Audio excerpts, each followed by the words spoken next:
Bonjour tout le monde et Bonjour Clément. bienvenue dans notre webinaire sur les 10 questions à se poser avant d'investir. Bonjour Alex. Salut Gaël. Oui, t'as dit bonjour avant que j'ai le temps de te dire bonjour. C'est passé. Alors j'espère que vous nous entendez bien. N'hésitez pas à nous dire dans le chat si tout se passe bien. Alexandra, voilà un de tes grands fans. Donc Adrien nous dit que tout est en ordre. Merci beaucoup Adrien. Et merci de ton soutien et de ta présence. Voilà. Écoute, Alexandra, je te laisse présenter le thème d'aujourd'hui.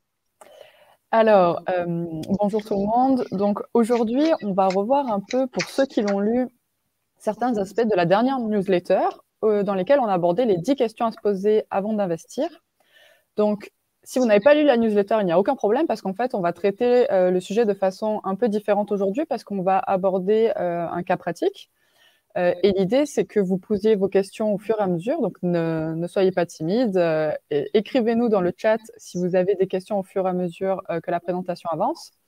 On va voir en fait quelles sont les questions à se poser donc avant d'investir, comment on s'y prend, à quoi il faut penser, et est-ce qu'en fait je suis prêt à investir? Parce que peut-être qu'à la fin de ce webinaire, vous verrez que vous n'êtes pas prêt, qu'il vous manque peut-être une mini-étape qu'on va aborder. Mais si vous êtes prêt, en tout cas, à la fin de ce webinaire, vous devriez être capable de faire le premier pas. Donc, Adrien, merci, il a lu la newsletter. J'espère que les autres l'ont lu. Sinon, comme je vous l'ai dit, aucun souci. Aujourd'hui, on aborde le sujet un peu différemment. Donc, on va voir ce qu'il faut faire, ce qu'il faut savoir avant d'investir. Le timing, est-ce qu'il y en a un? Comment on se prépare? Et surtout, très important, donc, quand on investit, c'est de déterminer ses objectifs et son profil d'investissement. Très important parce que peu importe votre profil, si vos objectifs sont court terme, long terme ou moyen terme, on verra que votre profil va changer aussi en fonction.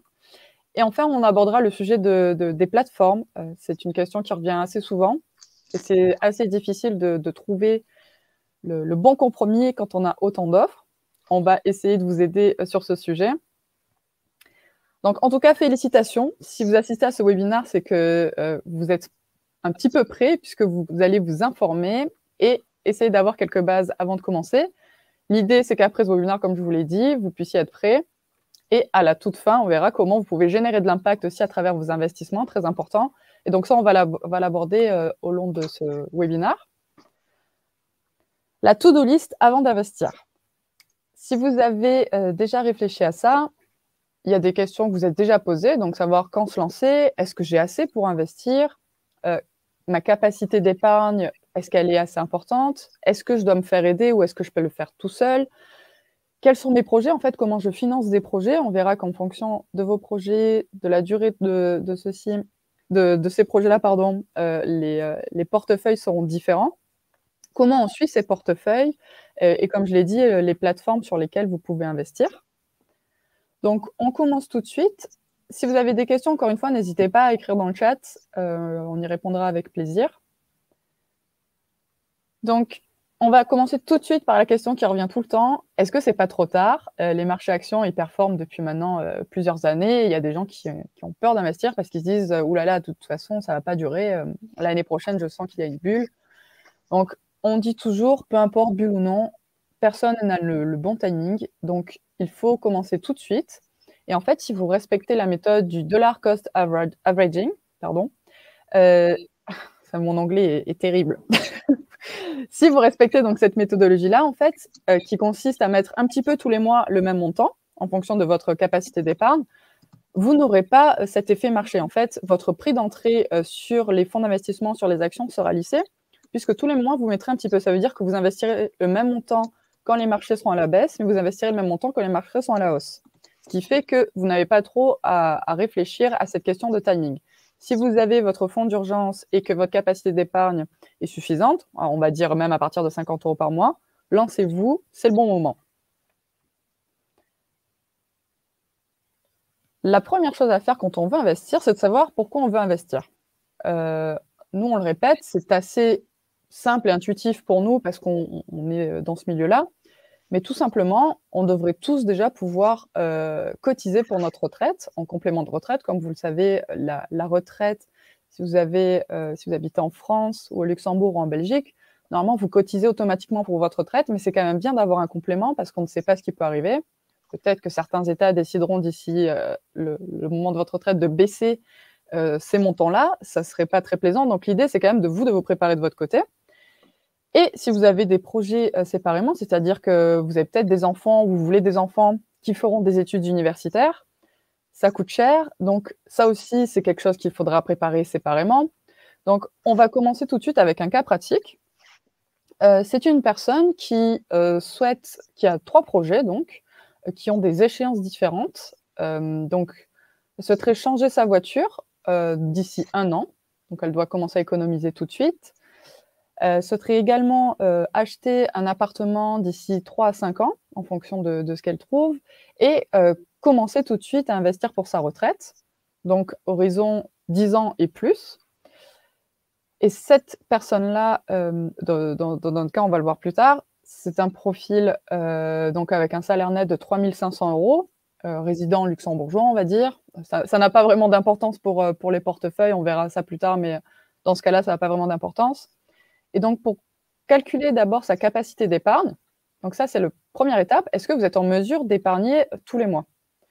En théorie, avec un salaire net de 3 500 € par mois, vous devriez être capable de mettre quelque chose de côté. Et donc, l'idée, c'est de ségrémenter votre salaire net et donc de dire 50% maximum de mon salaire, ça doit aller dans les dépenses courantes. Alors, des fois, c'est compliqué, notamment au Luxembourg où les loyers sont assez élevés. Mais l'idée, c'est que sur ce salaire-là, votre loyer, les assurances, la nourriture, maximum 1 750 € dans ces budgets-là. Donc, ça peut aller vite. Et si vous êtes au-dessus, de le compenser, voilà, évidemment, sur les dépenses loisirs et l'investissement, malheureusement. Mais l'idée, c'est de rester en deçà des 50%. 30%, ça sera consacré aux dépenses loisirs, donc tout ce qui est voyage, sorties, shopping, etc. Et enfin, les 20%, donc la partie qui nous intéresse, dédiée à l'investissement. Donc, des placements financiers ou de l'épargne. Ça fait 700 € à investir par mois. Au fur et à mesure que votre... Alex, juste, quand tu parles de capacité d'épargne, ça ne fait pas 700 € à investir par mois, ça fait 700 € à épargner par mois. Et puis, je suppose que ta prochaine étape va être de dire à partir de quel moment est-ce que cette épargne peut être transformée en investissement. Puisque là, on parle d'abord de sa capacité d'épargne. Oui. Et qu'il y a quelques petites étapes à entreprendre avant de commencer à investir. Tout à fait. Donc, Gaëlle veut me parler du fonds d'urgence. En fait, je fais ta transition.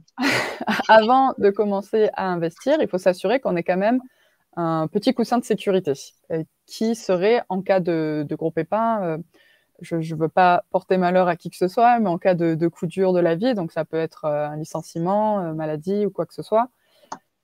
Donc, ce qu'il faut savoir, c'est que le fonds d'urgence, il représente à peu près 3 à 6 mois de votre salaire actuel.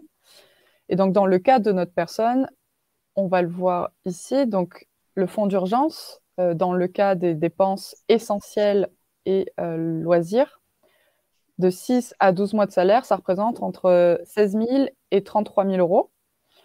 Dans notre cas d'études, la personne a 30 ans et a déjà de côté 30 000 €. Ça veut dire que son fonds d'urgence est constitué. Si dans votre cas, vous n'avez pas encore ce fonds d'urgence, on vous conseillera de ne pas investir et de d'abord constituer ce fonds d'urgence que vous pourrez épargner. Et c'est la différence entre épargne et investissement, c'est-à-dire que l'épargne, on l'a vu dans un précédent webinaire où on parlait de générer des intérêts sur du cash. Très, très faible à l'heure actuelle. La conclusion, c'était que c'était entre 0,4 et 0,6% en fonction des livrets des plateformes.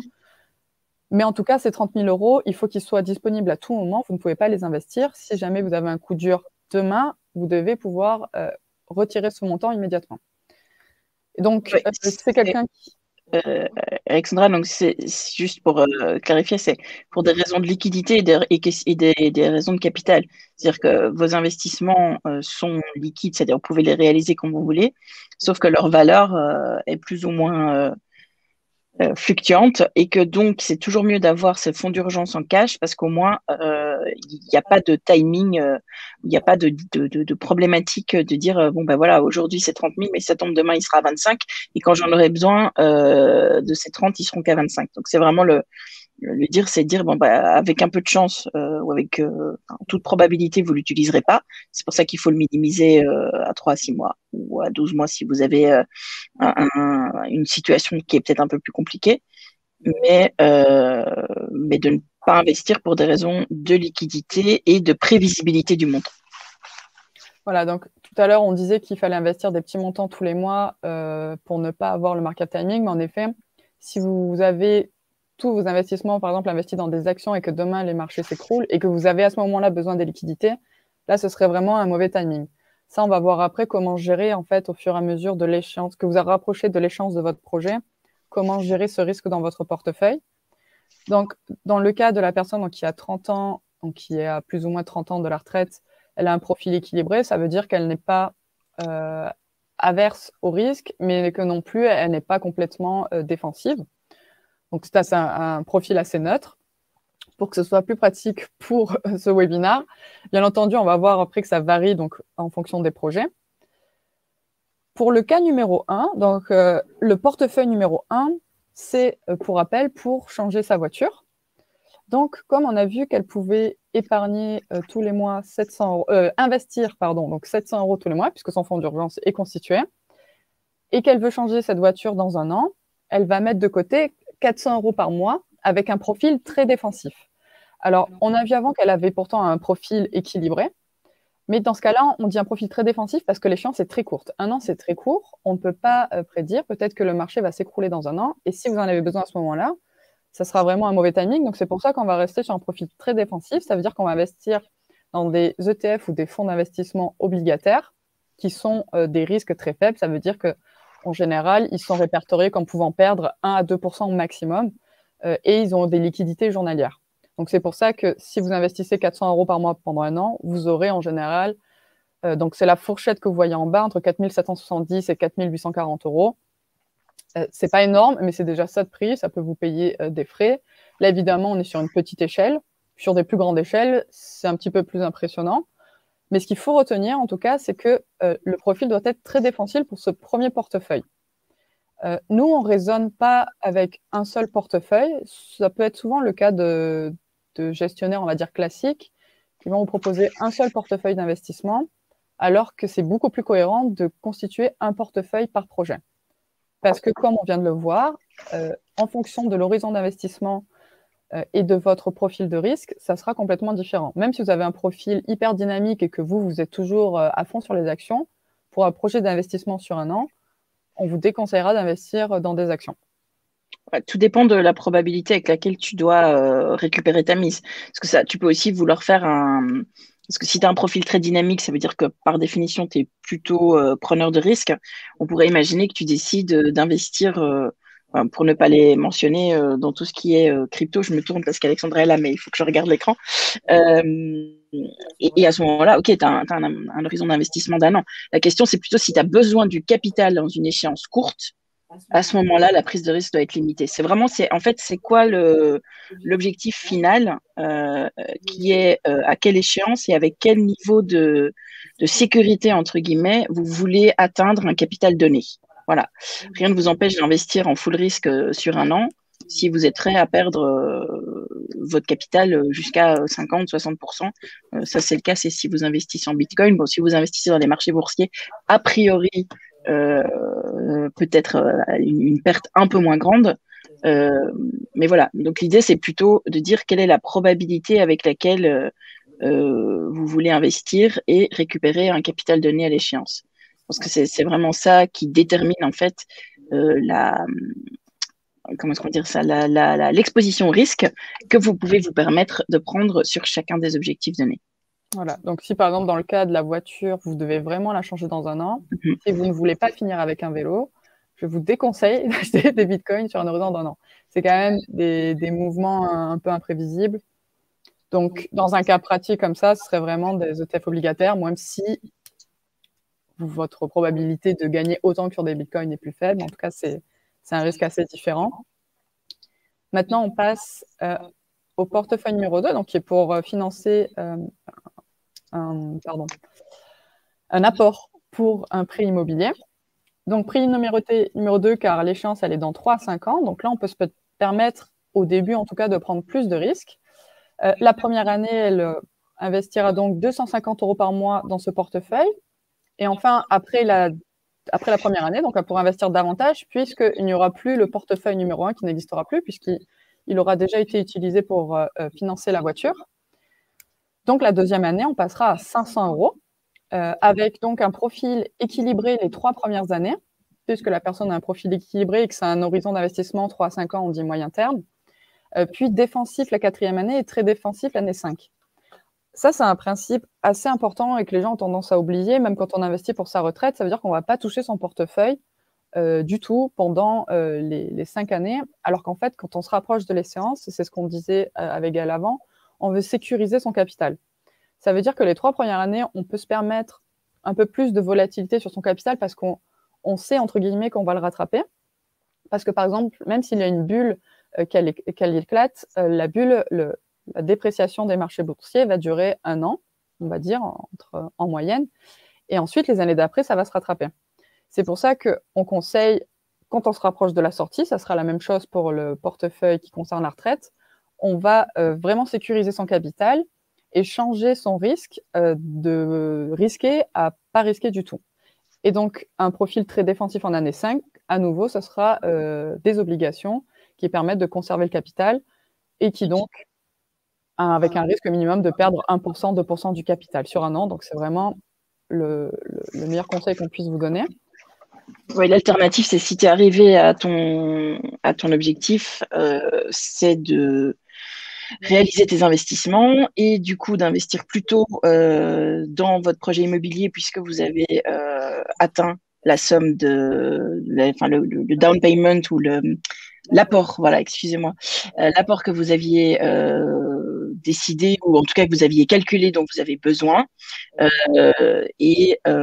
plutôt que de rester en obligataire sur du si court terme, en particulier avec les taux qui sont actuels. Ce que là, Alexandra vous montre, c'est plutôt d'essayer de simplifier au maximum pour comprendre en fait la logique de compartimenter, d'avoir une approche dynamique par rapport au risque. Maintenant, la seule chose que je donne ici, c'est que les échéances des portefeuilles 1 et 2, même si Alexandra dit que c'est du moyen terme, je comprends, mais moi, j'estime quand même que tout ce qui est de moins de 5 ans est quand même relativement court terme et que donc, quand ce sont des échéances aussi courtes, finalement, la gestion du risque d'une année à l'autre, certes, est pertinente, mais va être beaucoup moins efficace, entre guillemets, ou va être beaucoup moins significatif que si vous êtes sur des horizons 10 ans et plus. Donc, par exemple, si on parle d'un objectif retraite, cette approche dynamique du risque, elle se réfléchit sur 30, voire plus d'années et est beaucoup plus pertinente. Parce que là, franchement, entre une année très risquée, une autre année sur un portefeuille modéré et puis une année obligataire, en fait, c'est on va dire, un raccourcissement de ce qui est fait, mais sur des horizons aussi courts, la différence, je pense, est encore quand même un peu volatile si tu dois vraiment arriver à ton paiement à 3 ans, hein, Alexandra. Mais en tout cas, en termes d'exemple, c'est vraiment pour vous expliquer les concepts et que c'est vrai que c'est beaucoup plus difficile de se projeter quand on parle d'un horizon long à 10, 15, 20, 25 ans. Et donc, on a pris des horizons courts pour que vous compreniez ce qu'on entend par le goal-based investing et le fait de compartimenter. Voilà. Et donc, pour le 3e portefeuille, donc là, c'est le cas de la retraite. Donc là, c'est vraiment l'objectif long terme dont parlait Gaël. Donc, la priorité numéro 3, échéance dans plus de 10 ans. Donc, la première année, ça sera 50 €, puisque c'est la dernière priorité. À ce moment-là, on veut financer en priorité la voiture. La deuxième année, ça sera 200 €, puisqu'on a encore l'objectif immobilier. Surtout qu'ensuite, acheter de l'immobilier, c'est aussi un investissement sur le long terme. Et enfin, les années, à partir de l'année 5, l'année 6, on passera à 700 €. j'ai gardé 700 € en sachant que normalement, le salaire devrait évoluer, mais c'est juste pour vous garder cette idée en tête. Après, il y a d'autres projets, sûrement que les 700 € augmenteront un peu, mais vous aurez sûrement le portefeuille numéro 4 qui sera les études de votre premier enfant, le portefeuille numéro 5 qui sera un gros voyage autour du monde. Donc, en fonction de l'évolution de votre carrière et de vos vies, de toute façon, vous aurez toujours des projets, des portefeuilles un peu différents avec des horizons différents. Mais l'idée, c'est que c'est avec ces 3 modèles-là, comme vous avez des horizons d'investissement différents, vous pouvez à peu près visualiser et comprendre le principe. Pour le cas de la retraite, c'est le même principe. Ça veut dire que les premières années, quelqu'un qui a 30 ans et qui donc peut investir sur 30 ans peut vraiment être à 100% action les années de 30 à 40 ans. Pourquoi? Parce que quand on investit sur les marchés actions sur des aussi longues périodes et si vous respectez le principe du dollar cost averaging, en fait, vous ne serez pas exposé à ces bulles financières dont tout le monde parle.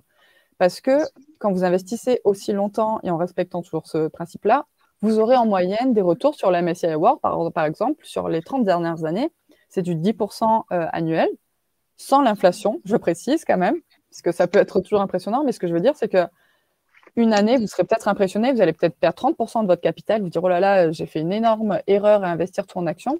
Sauf que les années d'après, comme par exemple cette année, à 6 mois seulement, on est déjà à 10% de performance sur les marchés actions, vous allez rattraper ça. Donc, c'est simplement où les années où ça va perdre beaucoup en valeur, surtout ne pas paniquer et respecter sa méthodologie. Mes 700 € par mois, je continue à les investir quoi qu'il arrive. Maintenant, quand vous vous rapprocherez de l'âge de votre retraite, il faudra absolument sécuriser ce capital et donc passer progressivement en obligations.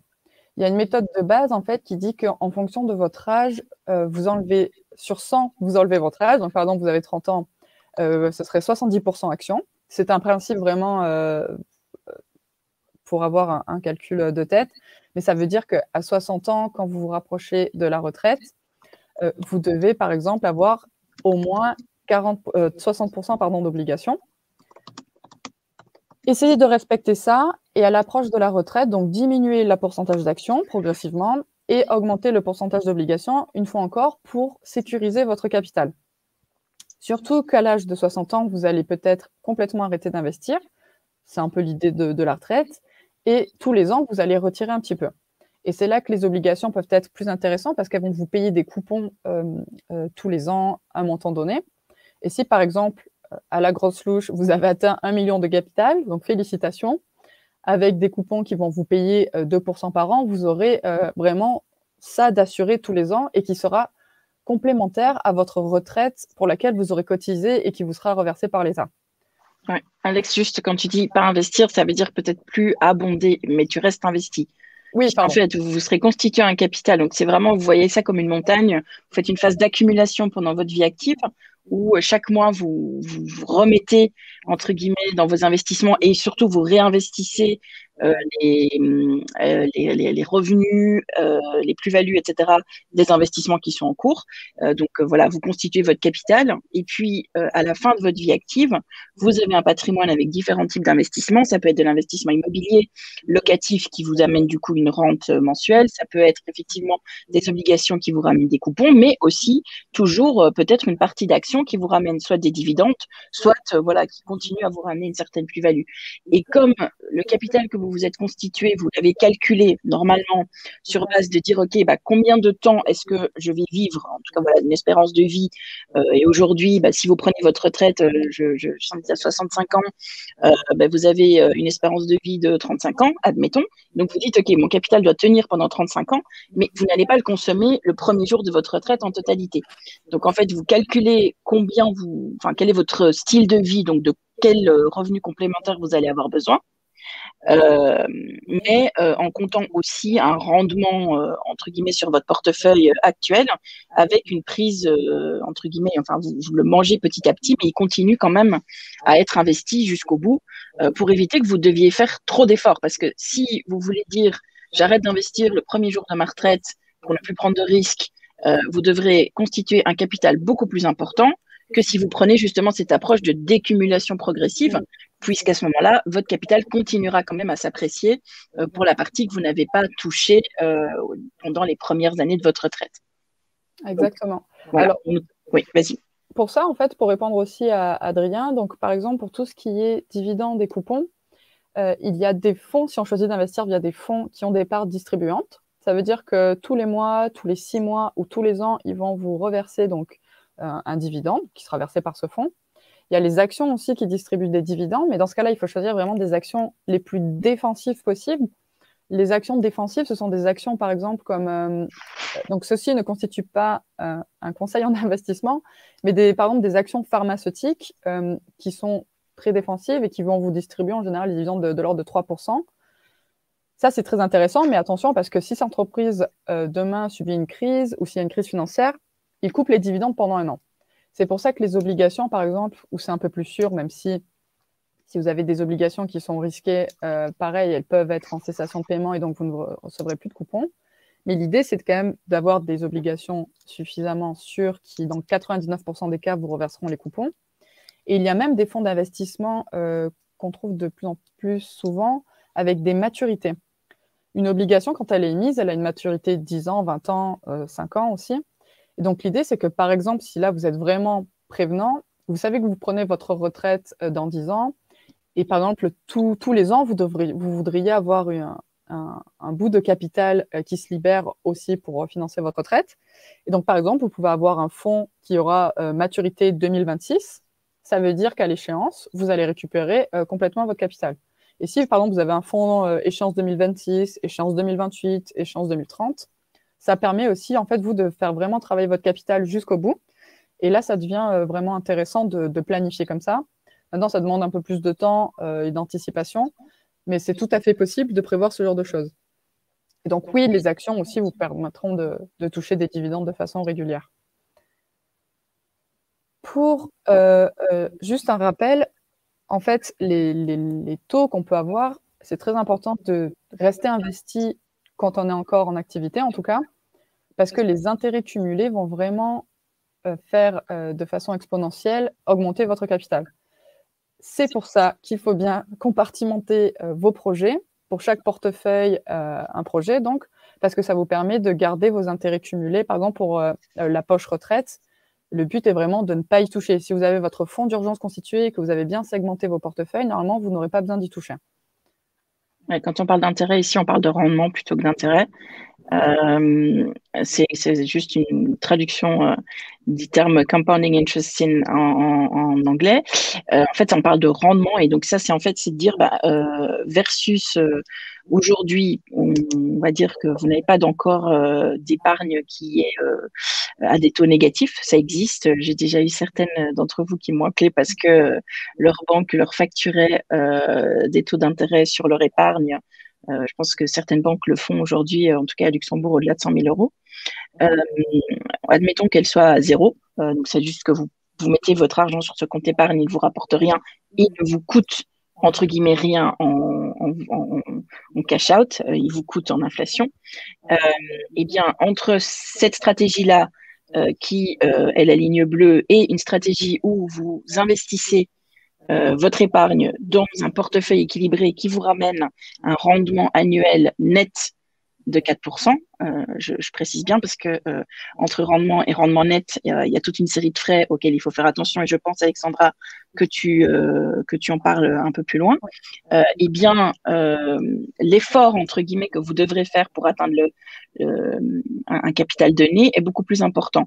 Donc, ce que vous voyez, c'est qu'en faisant le même effort d'épargne, entre une stratégie où vous le laissez sur votre compte épargne qui, au bout de 40 ans, finalement, vous permet d'accumuler un peu moins de 80 000 euros d'épargne, eh bien, en faisant exactement le même effort, mais avec une stratégie d'investissement différente qui est, je ne le place pas sur mon carnet d'épargne, je vais le mettre dans un portefeuille d'investissement équilibré, eh bien, votre même effort d'épargne vous amène à 170 000 euros. Donc, c'est vraiment, si vous pensez à un objectif de retraite, ou même un objectif vraiment de dire de pouvoir prendre sa retraite anticipée, donc c'est-à-dire voilà de pouvoir financer sa vie ou être rentier, et rentier ça a un peu une connotation entre guillemets de d'aisance, de grand patrimoine, mais rentier ça veut simplement dire ne plus devoir être salarié et travailler pour pour pouvoir maintenir son style de vie. Il y a des mouvements de frugalisme, des mouvements FIRE d'indépendance financière qui en fait ont ce concept en tête et qui vivent en disant, ben voilà, moi j'ai besoin de 3 000 euros par mois pour couvrir mes dépenses et donc je vais me constituer dès que possible un portefeuille d'investissement diversifié qui va me ramener en 10 ans, 15 ans, en fonction de votre stratégie et de l'effort que vous êtes prêt à faire, eh bien, un capital qui va me générer de manière passive des revenus de 3 000 euros, l'équivalent de 3 000 euros par mois. Et du coup, je peux arrêter de travailler. Hein. Donc, c'est pas une logique forcément de style de vie très dispendieux, simplement voilà, une liberté et chacun y met finalement la valeur qui lui est propre. Mais ça, je trouve que c'est assez parlant de voir l'impact d'un investissement de 150 euros par mois, ce qui est déjà un certain montant, mais qui n'est pas non plus exorbitant. Ouais. Pour répondre à Aurore, donc oui, le but, c'est de le faire dès qu'on peut, même si c'est 50 euros par mois.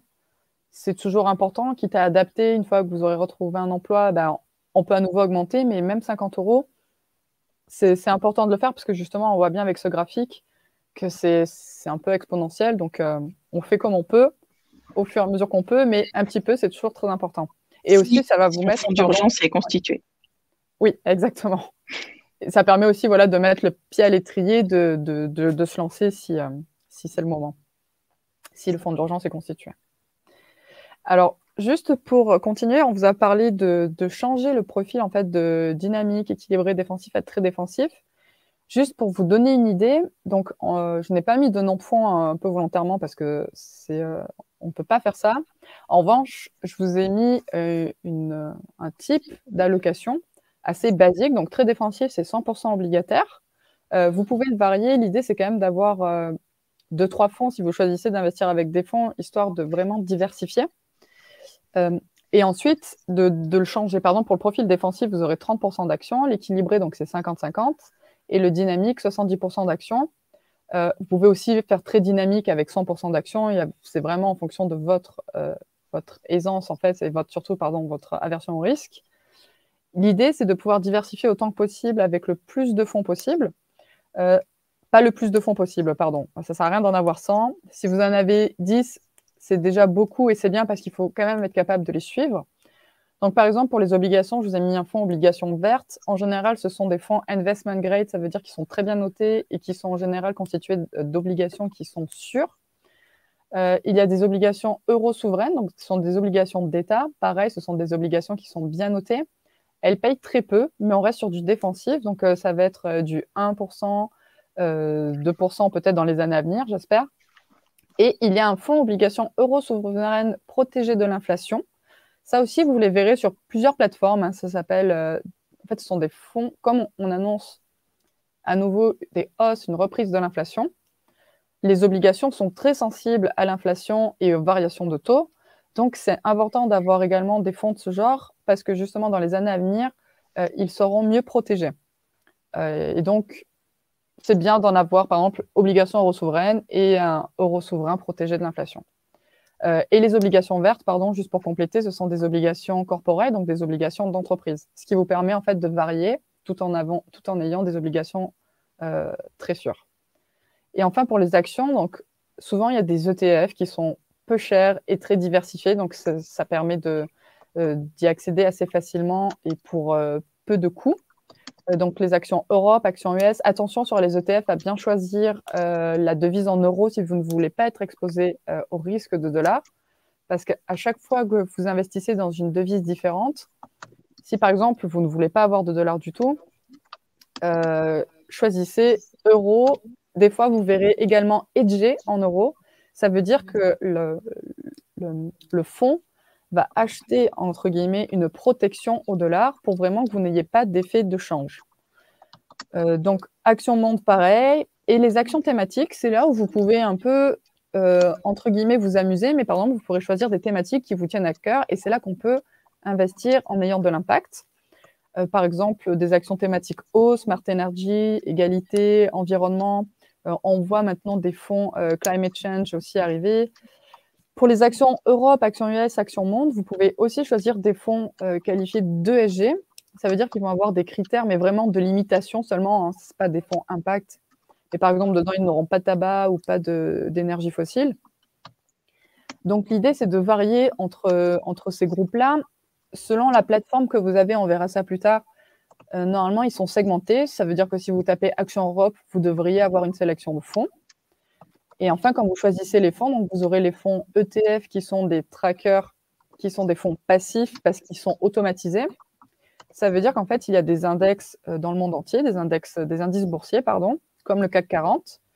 Et ce tracker, cet ETF, va simplement répliquer.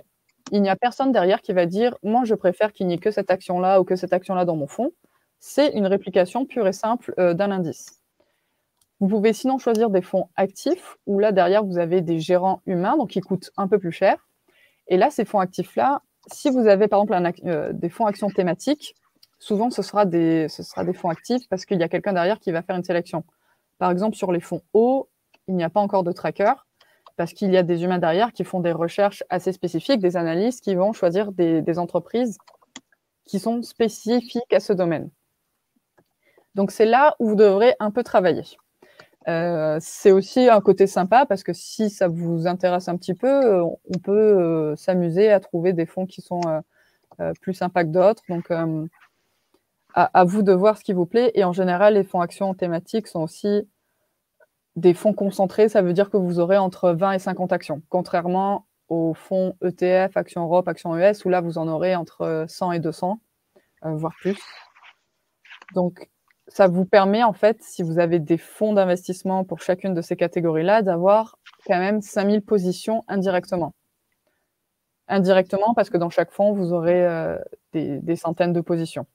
C'est là que la diversification, principe qu'on prend tout le temps, est importante pour les portefeuilles. Oui, et c'est aussi surtout une manière à moindre frais d'avoir une grosse diversification. Parce que si vous achetez en direct des actions, il y a deux problématiques quand vous êtes un investisseur, on va dire un petit investisseur, donc que vous n'avez pas des millions à investir, c'est que, vous ne pouvez pas acheter une portion d'actions, en tout cas pas ici en Europe, en tant qu'investisseur de détail sur les plateformes existantes. Ça va peut-être venir. Aux États-Unis, ils créent ce qu'ils appellent des fractions de part. Mais aujourd'hui, ici, si vous voulez acheter une action Amazon, elle était cotée ce matin à 3 440 $. Donc, concrètement, ça veut dire que pour avoir juste une action d'Amazon, vous devez déjà en fait débourser 3 440 $, ou l'équivalent en euros. Et avec ça, vous n'avez qu'une action d'une société. Donc, en termes de diversification du risque, c'est un peu compliqué. Donc, imaginez que vous n'ayez qu'un capital de 5 000 € pour commencer à investir et que vous voulez investir 200 € par mois. Eh bien, vous ne pouvez pas acheter une action Amazon.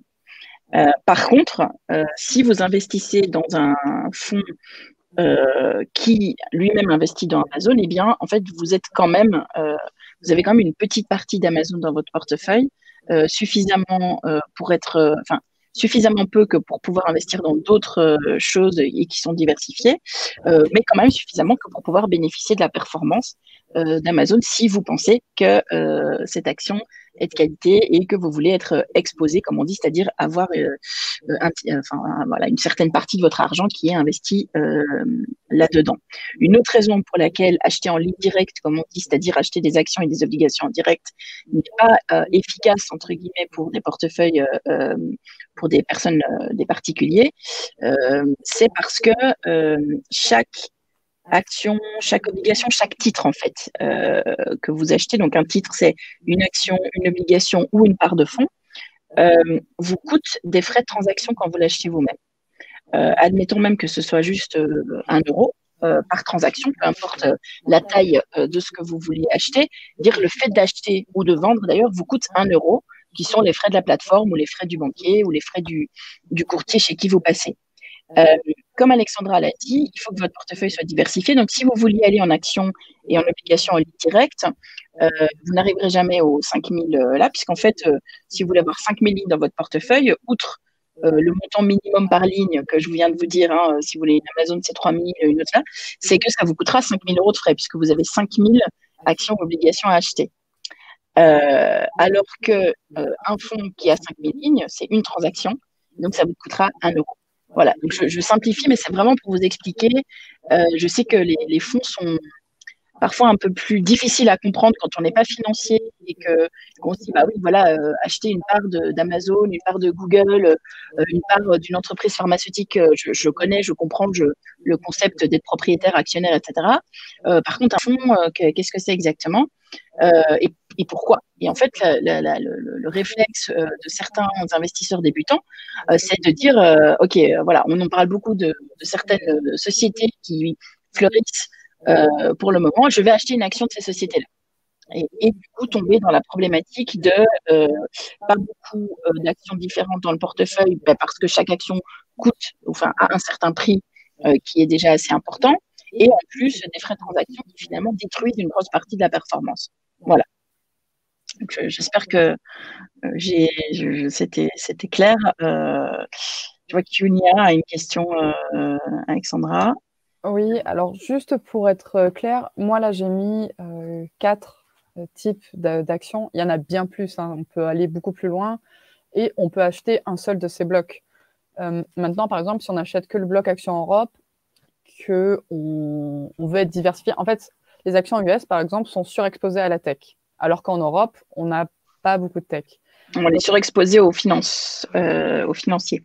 Voilà, par exemple. Donc, c'est bien d'avoir les deux. Et le fonds Action Monde, par exemple, lui, est composé à 50% d'actions US. Mais il y a aussi, par exemple, dedans un petit peu de pays émergents. Donc, je trouve que c'est plutôt sympa d'avoir les trois, surtout que les trois, on peut les trouver sous le format ETF. Et donc, c'est assez simple, ça ne génère pas de coûts supplémentaires. Donc, c'est plutôt pas mal d'avoir les trois, par exemple. Actions et Europe et US suffisent aussi, si on ne veut pas être exposé au marché émergent. Vraiment, ça dépend de ce qu'on veut, mais c'est plutôt mieux d'avoir les trois. Et l'action thématique, par contre, je déconseillerais par exemple d'être seulement investi en action thématique parce que vous allez être très exposé à un seul secteur. Et du coup, l'effet diversification ne marche pas. Par exemple, si vous avez choisi juste les actions thématiques, je ne sais pas, biotech, c'est vraiment pas top. Par exemple, c'est un secteur qui est très risqué, très volatile. Donc, si vous choisissez par exemple d'avoir une thématique, la compléter avec un fonds, par exemple, Action Europe, Action US ou Action Monde. Ce serait le minimum. Et pareil pour les obligations, comme je vous l'ai dit, obligations vertes, c'est des obligations d'entreprise, et les obligations souveraines qui sont très stables sont des obligations donc, des États européens. Donc c'est mieux de les diversifier. Maintenant, au début, quand on constitue, on fait petit à petit. On peut les agrémenter au fil des mois, un nouveau fonds, par exemple, à chaque fois pour éviter d'avoir 3 opérations par mois.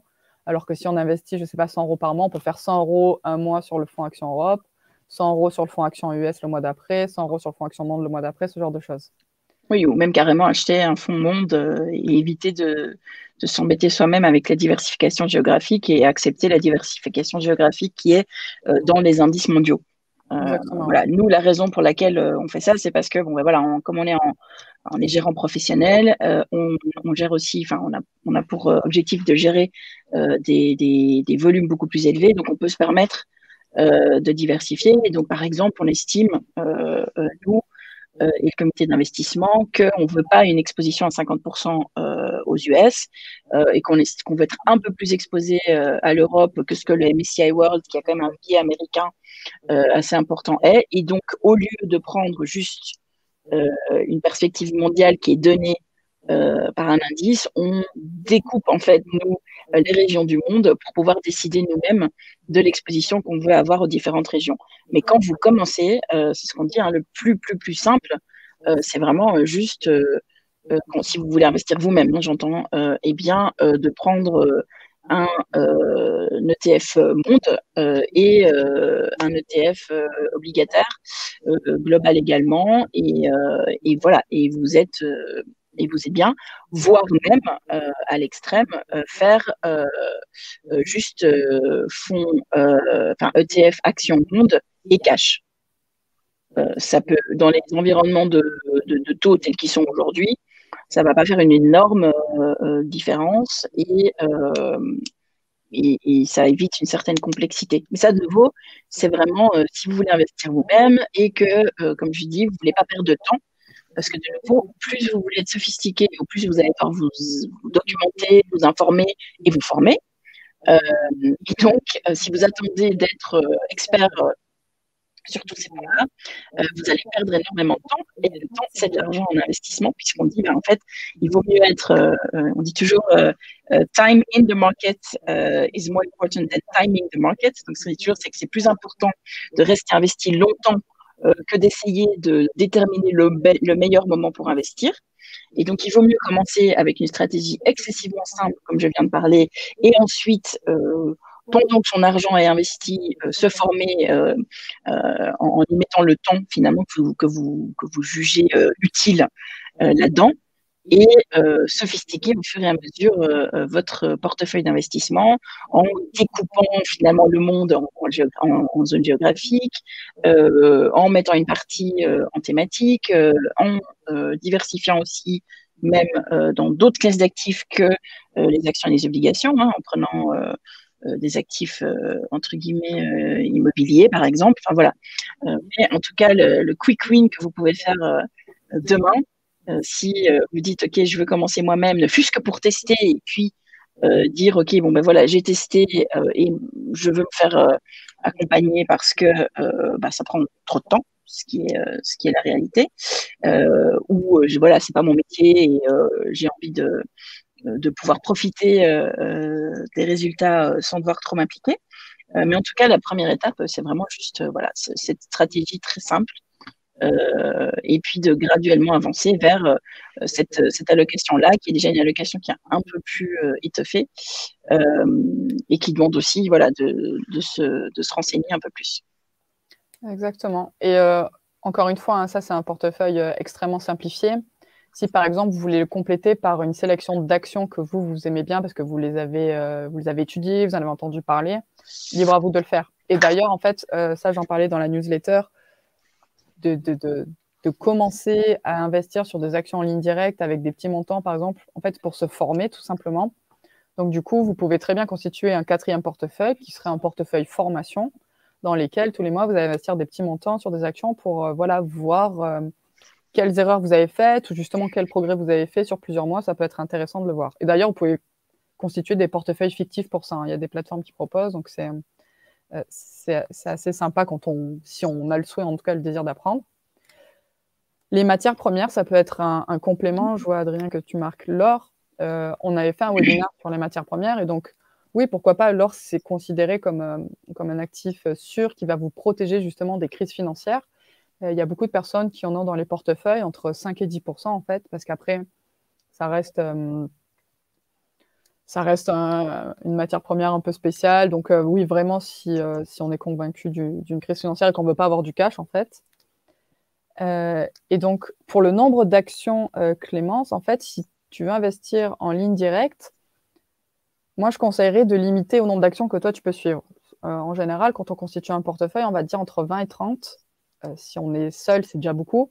Simplement pour pouvoir les suivre au jour le jour, même si on est convaincu, on investit sur du long terme dans des sociétés dans lesquelles on croit, qui ont de bons fondamentaux, et pas parce qu'on nous a dit « oulala, si j'achète une action pour la revendre dans un mois », honnêtement, moi, je suis vraiment contre ce genre de pratique, ne serait-ce que pour l'aspect impact. On investit dans une société parce qu'on croit en elle, parce qu'elle crée quelque chose, elle crée de la valeur dans la société, dans notre environnement. Donc, du coup, tout ce qui est trendy, j'en parle de toute façon jamais. Mais si on choisit 15 à 20 sociétés dans lesquelles on investit, il faut qu'on puisse les suivre. Ne serait-ce que de temps en temps, au moins une fois dans l'année, pouvoir dire elles ont publié leurs résultats, les résultats étaient bons. Voilà, donc 20 actions, je dirais que c'est pas mal en ligne directe pour commencer. Et du coup, ça dépend du montant, parce que oui, exactement. Du montant et des actions dans lesquelles tu vas investir et du montant que tu as dédié à ça. Parce que comme c'est un portefeuille pour jouer, entre guillemets, il ne faut pas que ce soit non plus trop important, en particulier si tu commences. Et en fonction des actions que tu achètes, comme je dis, voilà, si tu achètes il y a des actions qui sont peut-être à 3400 euros. Si tu achètes d'autres actions tech qui ont aussi une valeur de part assez importante, 20 actions, ça me paraît déjà beaucoup. Non, c'est déjà beaucoup, mais c'est pour avoir l'aspect diversification. C'est pour ça que de toute façon, on conseille souvent les trackers, parce que vous aurez cette diversification tout de suite. Mais c'est pour ça que je dis, en fait, ton portefeuille pour jouer avec des actions, tu vas pas chercher la diversification parce que tu peux pas, Oui, sauf si tu as une un surface gros financière portefeuille, beaucoup plus élevée. Donc, c'est plutôt dire, moi, je dis même 3, 4, 5 max, de nouveau, hein, si on est dans cet aspect portefeuille d'apprentissage, juste pour comprendre en fait la vie d'une action. Donc, quand est-ce qu'il y a des événements sur ces actions, hein, donc des paiements de coupons, des splits, des rachats, etc. C'est toujours intéressant en fait parce que ça vous permet aussi de suivre l'actualité économique finalement, mais de ne pas considérer ça comme finalement le gros de votre investissement. À côté de ça, vous investissez, comme on a dit, dans des trackers, dans des fonds, etc., qui vous permettent de diversifier. Qui vont être moins sexy parce que, de nouveau, c'est un panier, il y a beaucoup de choses qui se passent dedans. Mais voilà, on dit toujours, hein, si l'investissement, ça doit être ennuyeux, sinon c'est que vous prenez trop de risques. Mais par contre, le fait d'avoir ces 4-5 actions qui vous plaisent, que vous suivez, et vous vous dites, OK, en fait, c'est pas là où je ne parie pas ma retraite là-dessus, mais c'est plutôt, voilà, j'ai un intérêt particulier pour le secteur, je les comprends ou je veux les comprendre. Et à ce moment-là, à la limite, j'ai envie de dire, peu importe le nombre, c'est un peu à vous en fonction de ce qu'Alexandra a dit, de ce que vous êtes capable de suivre et aussi simplement du montant que vous êtes capable de dédier à cet investissement qui est plus un investissement. On appelle ça du cocktail investing, c'est-à-dire ça vous permet d'avoir des histoires à raconter quand vous êtes avec des potes. C'est vraiment ça, hein, parce que sinon, sur le fond, je vous mets au défi d'être, entre guillemets, de toujours avoir les bons choix. Et d'avoir choisi les 5 actions qui vont performer, etc. C'est pas possible. Donc, c'est plus un investissement coup de cœur. Voilà. Ce qui est très bien aussi, du moment que vous êtes conscient que c'est ça que vous faites. Voilà. Si c'est votre plan retraite, je serai un peu plus prudente dans finalement ce que je ferai avec. Voilà. Pour répondre à Marieka sur les trackers des matières précieuses, il y en a. Ils existent. Ça dépend en fait les plateformes sur lesquelles vous êtes, mais normalement les plus grosses plateformes les proposent. Par contre, je crois que très souvent ils sont en dollars, donc toujours faire attention à cet effet devise. Mais ils existent. Pas de. Donc, Exactement, Clémence. Donc, si vous avez des questions, c'est pareil pour le Bitcoin, etc. Donc, je précise, toute l'équipe est investie et on trouve ça. Je trouve que la meilleure manière de comprendre ce qui se passe, c'est d'être dedans, donc de pouvoir le tester, etc. Mais non, je n'ai pas encore mis le fonds d'études de mes enfants en Bitcoin ou en crypto, quelle qu'elle soit. Voilà, donc c'est vraiment d'arriver à nuancer aussi, à comprendre que l'investissement, c'est pas juste, c'est pas blanc ou noir, c'est pas on le fait ou on le fait pas. C'est plutôt on y va, voilà, on y va petit à petit et on commence par faire des choses qui sont plus enfin, on commence par mettre les grosses pierres. Et ensuite, on peut ajouter voilà, des fantaisies, etc. Ou alors, on commence par la fantaisie, mais alors on réduit, entre guillemets, la surface de cette fantaisie, c'est-à-dire on ne va pas mettre toute son épargne dans les choses les plus exotiques, parce qu'en fait, ce qui va se passer, c'est que vous allez certainement vous prendre un retour de marché, parce que les marchés sont cycliques. Hein, donc, s'il y a une chose qui est sûre, et je pense qu'Alexandra l'avait mis, s'il y a une chose qui est sûre dans votre vie d'investisseur, c'est que vous allez vous retrouver dans un marché baissier, vous allez vous retrouver avec des chiffres dans le rouge à un moment ou un autre de votre vie d'investisseur. C'est normal. C'est d'autant plus normal si vous appréhendez ça sur le long terme et que vous vous dites, OK, en fait, si moi j'investis sur 10 ans, ce qui se passe dans 6 mois, je m'en fiche.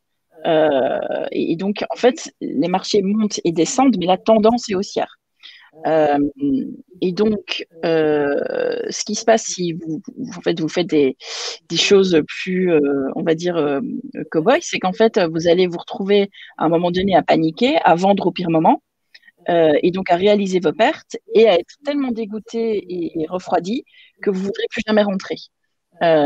Et ce qui en fait finalement est contre-productif, puisque c'est justement sur le long terme que vous avez le maximum de bénéfices de faire travailler votre argent pour vous. Donc c'est pour ça qu'il faut vraiment faire un peu de tout, mais avec parcimonie et diversifier ses actifs, ses investissements, que ce soit au sein d'une classe d'actifs, mais aussi à travers différentes classes d'actifs. Je n'aurais pas dit mieux. Bon, maintenant, on vous a convaincu avec Gaëlle. Donc, prête. Maintenant, c'est comment concrètement il faut choisir une plateforme. Il y en a beaucoup sur les marchés. Le conseil numéro 1, c'est d'aller vérifier en France, par exemple, auprès de l'AMF, si cette société est régulée, s'il n'y a pas de suspicion à l'égard de cette société. Le site de l'AMF est vraiment très bien fait. Moi, je le trouve vraiment top. Et du coup, c'est facile pour un investisseur non initié de trouver tout ce qu'il veut dessus. Au Luxembourg, c'est la CSSF. Et donc, vous pouvez... Et en Belgique, la FSMA ou la BNB, ouais. Ouais. Et donc, ça, c'est la première étape. Mon livret. Donc, maintenant, une fois que vous avez vu plusieurs plateformes, les plus connues, c'est évidemment eToro, Boursorama, Revolut, il y en a beaucoup. Moi, la première chose que je vous dirais, c'est vraiment très attention. Si vous partez du principe que vous ne voulez pas confier votre argent à des professionnels, que vous le faites vous-même, faites très attention parce que le marketing sur ces plateformes, c'est un peu pervers dans le sens où ils vont vous proposer des produits qui sont très sophistiqués et très dangereux, notamment des produits avec effet levier. Ils appellent ça des boosts, des leverage. Enfin, en général, justement, le mot leverage n'est pas spécifié. Ils vont utiliser des mots un peu plus sympas pour vous attirer. Essayez d'éviter ce genre de produits et vraiment de rester sur les catégories fonds, ETF qui sont sans leverage ou les actions en ligne directe. Donc ça, c'est la première chose. Et enfin, sur la plateforme, faites attention aux frais. En général, ils sont directement spécifiés. Normalement, maintenant, les investisseurs ont beaucoup de droits grâce à MiFID II et ils sont obligés de vous donner les frais totaux. Donc, par contre, il faut bien chercher. Il faut vraiment aller sur la plateforme, chercher la page frais où les caractères sont tout petits et prendre du temps vraiment sur ça. C'est la partie la plus importante parce que on vous dit d'investir tous les mois un petit peu. Mais si les frais sont trop importants, ça va vraiment grignoter votre performance et vous n'aurez pas l'effet escompté en fait, parce que c'est la plateforme qui va vous prélever toute votre performance. Surtout si vous investissez dans des fonds obligataires où la performance est de l'ordre de 1 à 2 %, si les frais sont trop élevés, vous n'allez pas vous y retrouver. Ensuite, il faut faire attention aussi à la qualité de leur reporting. Nous, on vous conseille de suivre vos investissements, je dirais au moins une fois par trimestre, si vous n'avez pas trop de temps, pour ne serait-ce que vérifier qu'il n'est pas prélevé de frais de façon abusive, que tout est disponible, qu'il n'y a pas eu de souci avec vos fonds, vos positions. Et de toute façon, vous devrez le faire au moins une fois par an, parce que vous devrez fiscalement référer vos positions. Donc ça, c'était une partie de la newsletter. Mais donc en France, alors je crois que vous devez vraiment créer un fichier Excel de suivi. Si vous êtes sur une seule plateforme, je pense que ça ira parce que vous aurez tout sur cette plateforme. En revanche, si vous commencez à investir à plusieurs endroits, essayez vraiment de créer un fichier Excel de suivi, même basique, hein, parce que pour les prélèvements en France, je pense que c'est position par position et c'est de l'ordre de 30 %. Après, si c'est sur des PEA, c'est différent. Hein. Si vous êtes dans des PEA ou dans des livrets un peu spécifiques. L'assurance vie. Oui, voilà, par exemple, ça, vous devez juste déclarer la poche, mais pas les plus-values qu'il y a à l'intérieur, parce que de toute façon, vous devez le garder minimum 5 ans, 7 ans, en fonction des poches. Donc, du coup, ça, c'est différent. Mais en tout cas, si vous avez un livret d'investissement classique, je dirais, là, c'est 30 % sur la plus-value. Donc, il vous faudra déclarer vos positions. Au Luxembourg, si vous gardez vos positions plus de 6 mois, ce que vous ferez si vous nous avez écouté, il n'y a pas d'imposition. En revanche, si vous vendez sous les 6 mois, c'est 45 %. Par contre, les dividendes et les coupons seront, eux, taxés à hauteur de 15 %. Et enfin, en Belgique, pareil, les coupons et les dividendes sont, eux, taxés à 30 % par contre, mais les plus-values ne sont pas taxées non plus, sauf pour les fonds d'investissement, qui, eux, sont ponctionnés de 30 %. Ouais, de toute manière, quand on parle de fiscalité, on reste très très prudente et ça évolue en plus d'année en année. Oui, donc dans tous les cas, voilà, si vous commencez à investir de manière régulière et des montants plus importants, faites-vous et que vous n'êtes pas sûr dans votre déclaration fiscale, vous pouvez vous faire aider par un fiscaliste. Quand c'est une déclaration fiscale simple, ça coûte pas très cher et ça évite de faire voilà, des bêtises et d'avoir un redressement le cas échéant par la suite. Exactement. Ça, c'est vraiment des lignes de base. On n'est pas des fiscalistes, donc voilà, si vraiment ça devient un petit peu compliqué, c'est mieux de se faire aider. Donc, pour la partie plateforme, c'est vraiment à vous. Je pense qu'en général, vous avez chacun déjà une plateforme ou une idée en tête. Vraiment, n'hésitez pas à les comparer, à regarder sur Internet. Les frais, voilà, vraiment, c'est le plus important. Et la qualité des reportings. Oui, les avis clients aussi. Hein. Je pense que ça peut aussi être intéressant de voir ce que d'autres en disent. Et comme tu disais, effectivement, le côté transparence et relation avec son régulateur en dit long aussi sur finalement la manière dont ils respectent en fait leurs obligations vis-à-vis des investisseurs. Voilà. Et donc voilà, quelle que soit la plateforme, faites attention aux produits d'appel. Ouais. En général, ceux sur lesquels ils vont, eux, avoir le plus de bénéfices et pas forcément les meilleurs pour vous. Si vous avez des questions... Si c'est gratuit, c'est que c'est vous le produit. Donc, il y a toujours, voilà, il faut toujours bien faire attention. Effectivement, là, Alexandra et moi, ce matin, on lisait la presse avec des plateformes aux États-Unis qui avaient quand même été sanctionnées assez durement par leur régulateur pour avoir rendu certains produits plus dangereux et surtout mal compris et mal maîtrisés par des investisseurs de tous les jours, en disant que ce côté trop ludique, trop gamifié, a été finalement pour vendre plus des produits sur lesquels ils avaient des marges, mais qui aussi étaient risqués, surtout pas bien compris par les utilisateurs.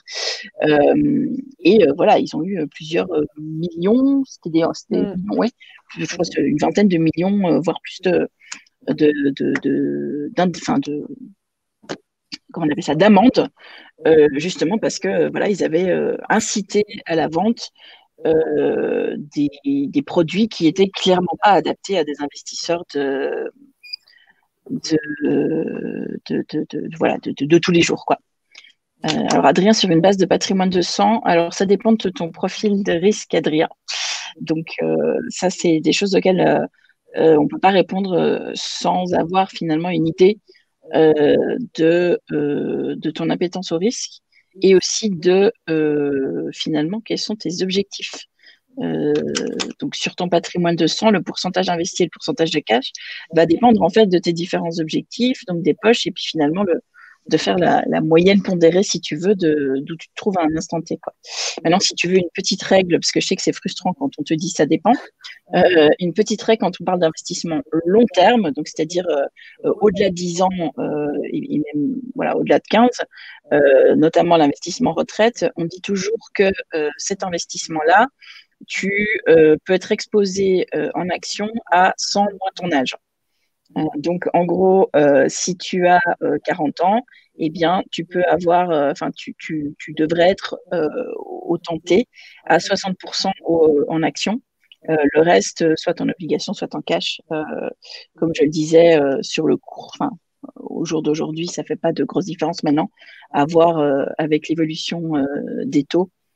La réponse sera peut-être différente. Voilà, mais donc ça te donne un peu une idée. Et dans des environnementaux un peu meilleurs que ceci, le pur cash, en fait, on dit le cash doit être limité à ton fonds d'urgence, qui est donc de 6 mois de dépenses. Et idéalement, tout le reste devrait être investi. Voilà, parce que là, tu parles du pourcentage investi, pas du pourcentage en action. Donc là, je t'ai donné une règle, plutôt une règle doigt mouillé sur le pourcentage en action et une autre règle doigt mouillé pour le pourcentage investi versus non investi. Exactement, ça dépendra des projets. Donc, Le cash, c'est l'argent.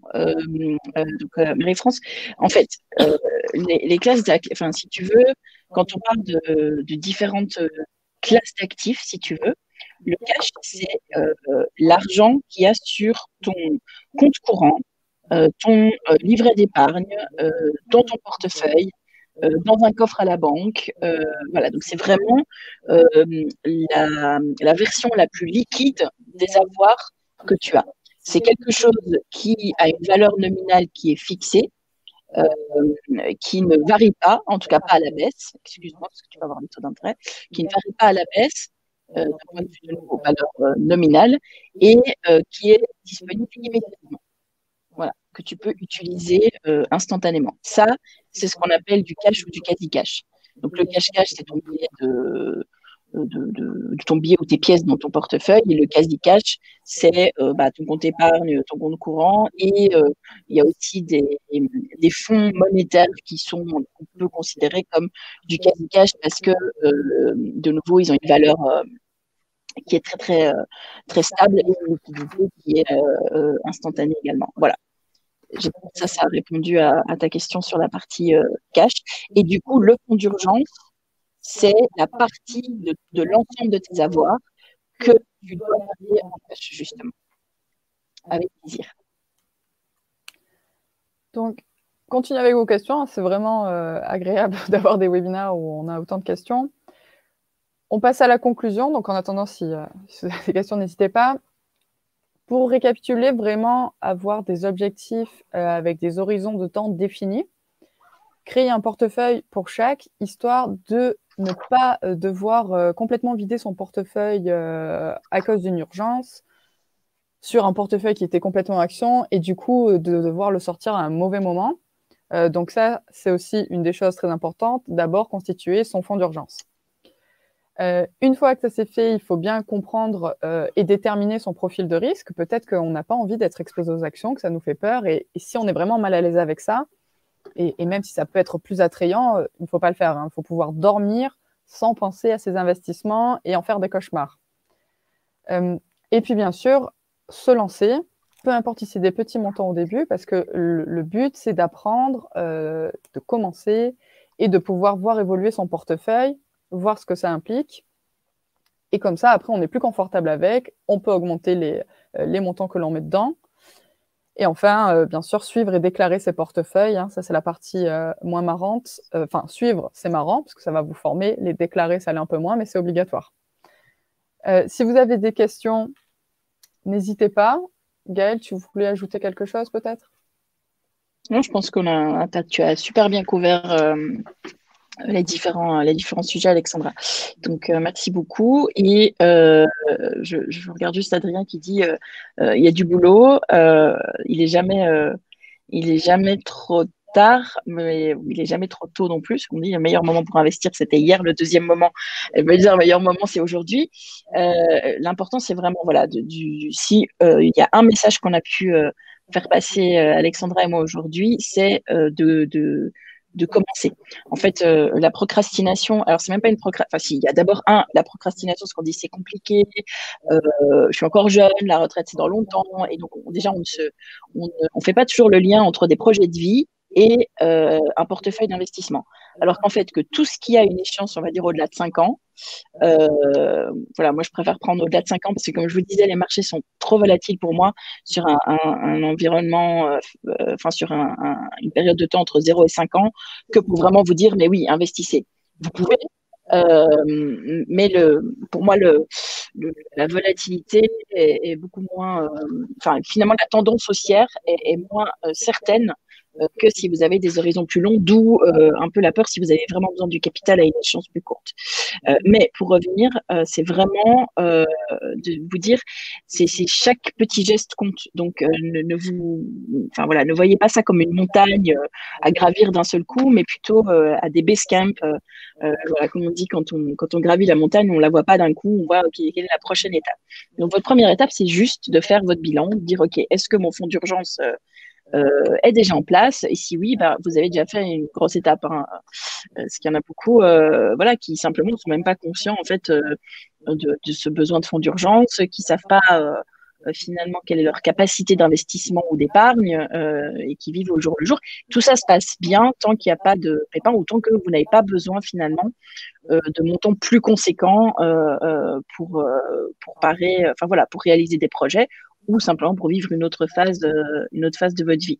Le premier fonds d'urgence, et dès que vous avez atteint ce fonds d'urgence, d'investir un tout petit peu chaque mois dans des solutions les plus simples au début, et puis voilà, de vous sophistiquer après, et même à la limite, si vous voulez pas et que vous voulez juste avoir un truc qui tourne tout seul, ça marche très bien aussi. Tout est mieux que de laisser votre argent dormir sur votre compte épargne. Voilà. On est là pour vous aider de toute façon. Si jamais il y a des sujets qui n'ont pas été assez approfondis ou quoi que ce soit, n'hésitez pas à nous écrire. On va vous mettre nos emails à la fin du webinaire. nous, ça nous donne de la matière à réfléchir et on peut proposer des sujets spécifiques pour des prochains webinaires. Donc, surtout, n'hésitez pas. On fait aussi notre petite promo pour le lancement de la plateforme qui approche. Si vous voulez faire partie des testeurs d'ici septembre, si je ne dis pas de bêtises. Les tests, ce sera en août,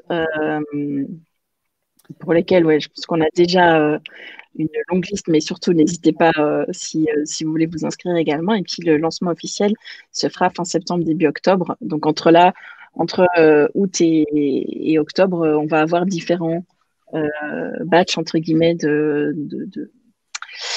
on va dire de prioritaires qui pourront avoir accès à la plateforme et nous donner leur avis avant le lancement public. Voilà.